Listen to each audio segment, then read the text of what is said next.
Capricorn, hi! Welcome to Mr. Queen PH at titingnan natin kung ano yung mga exciting things na parating sa inyo in the next 2 weeks. From the time na mapanood nyo ang reading na to dahil ito ay isang timeless reading. So anytime na mapanood nyo to, as long as makaka-resonate kayo, this reading is for you. Okay. And also, kung kayo interesado sa private reading, meron tayong link sa description at sa pinned comment. Paki-check na lang information kung paano mag-book for a private reading. And please subscribe to our channel to show your support, like, share this video, at comment na rin kayo kung kayo ay naka-resonate. Okay, Capricorn, let's see ano yung mga exciting things happening para sa inyo in the next 2 weeks for Capricorn. Okay, you have the 6th house. You have Jupiter in Scorpio. Oh, 6th house, ito ay ang inyong kalusugan. So, Jupiter is the planet of abundance, the planet of expansion. So, I think yung iba sa inyo, Capricorn, meron kayong certain focus pagdating sa inyong health, kalusugan nyo. So, maaring kayo ay mas magiging maingat, no, sa inyong kalusugan, mas may attention, no, whatever, kung ano man yung kailangan yung bigyan ng focus sa kalusugan nyo. Kasi syempre kayo nakakaalam niyan kung ano yung kailangan yung i-workout. Scorpio energy is someone who is parang hahanapin nyo yung pinaka detalye niyan. Yung parang may pagka-investigative na hindi lang sa kung ano yung sintomas, yun lang yung bibigyan nyo ng attention. Pwedeng mas lalaliman nyo pa kung ano ang pinaka-cause, pinaka-dahilan nung nakikita mong sintomas na yun sa kalusugan mo. 6th house is also about your work, yung daily routine mo. No, you have Jupiter here. Jupiter is the planet of abundance din. So, I see you na marami kayong projects, marami kayong gagawin, marami kayong pagkakaabalahan in the next 2 weeks. And I see you being more committed, being more passionate, yung talagang I also see obsession dito, no? Obsession in a good way. Pwedeng meron kayong trabaho na you are becoming more obsessed about it kasi nakikita nyo yung resulta ng mga pinagpapaguran nyo or pinaghihirapan ninyo. Let's say, for example, yung mga nag-affiliate sa TikTok, no? Na tinatrabaho nila yung pagpo-post ng mga products na pinopromote nila. And then, nakikita naman nila na meron silang earnings doon. Nararamdaman nila. Because, nandun, nakikita nila, nakukuha nila yung kinikita nila. And then, yung iba, you might have this obsession na, sige, gagawa pa ako ng post. Parang doon ka na nakafocus totally. So, whatever, kung ano man yung bibigyan mo ng focus, ng attention mo, ng energy mo, doon ka makakakuha ng abundance. So, take advantage of this energy kasi dito ka mas magiging productive. Oo. And 6th house is also about your organization, pag-ayos, paglilinis. So, yung iba sa inyo in the next 2 weeks, maaari mag-o-obsess kayo of cleaning your house, cleaning your workspace. So, mas magiging conscious kayo sa inyong kapaligiran.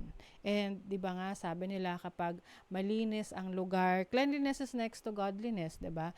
And kung maayos, malinis yung workplace mo, yung bahay mo, then you will attract good things. You will attract blessings. You will attract abundance. Okay?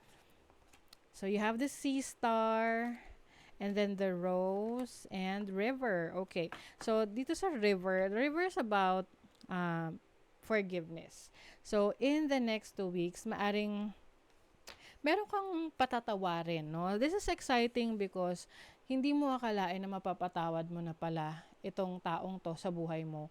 Or, this can be you, na meron kang guilt sa sarili mo, na nagawa mo in the past, or mga mistakes mo, bad decisions mo, na somehow sinaself-sabotage mo, no?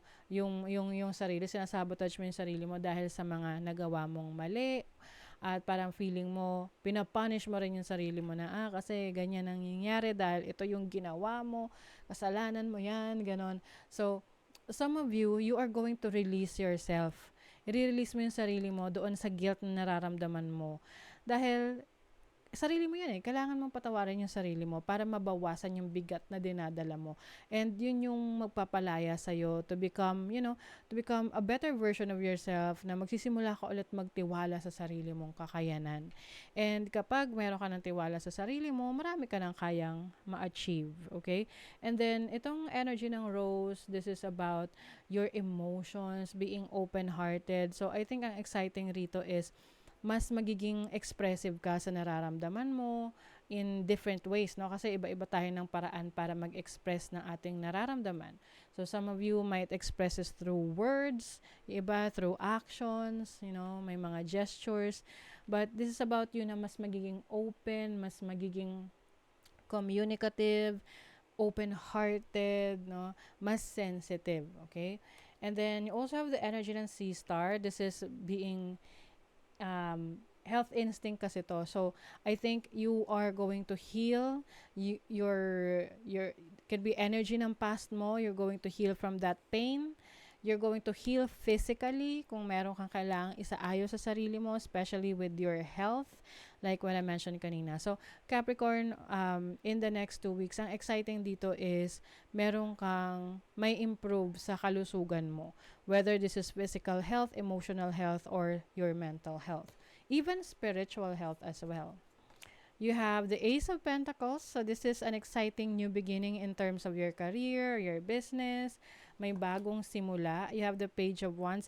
I think ang isa sa exciting sa inyo is in the next 2 weeks, maaring magta-travel kayo. You might be traveling with kids, pwedeng abroad, or going to a place na you've never been before. So, it's like an adventure para sa inyo.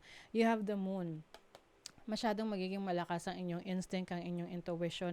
This is going to be your guide, no? Guide mo to sa mga bagay na dapat mong gawin, sa mga bagay na hindi mo dapat gawin, sa mga bagay na dapat mong iwasan. And the Moon is also your nurturing energy, protection energy.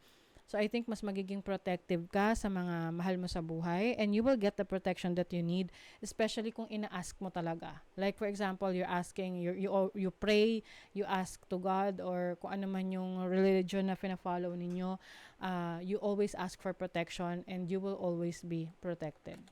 You also have the Hierophant. So, this is an energy of a wise man.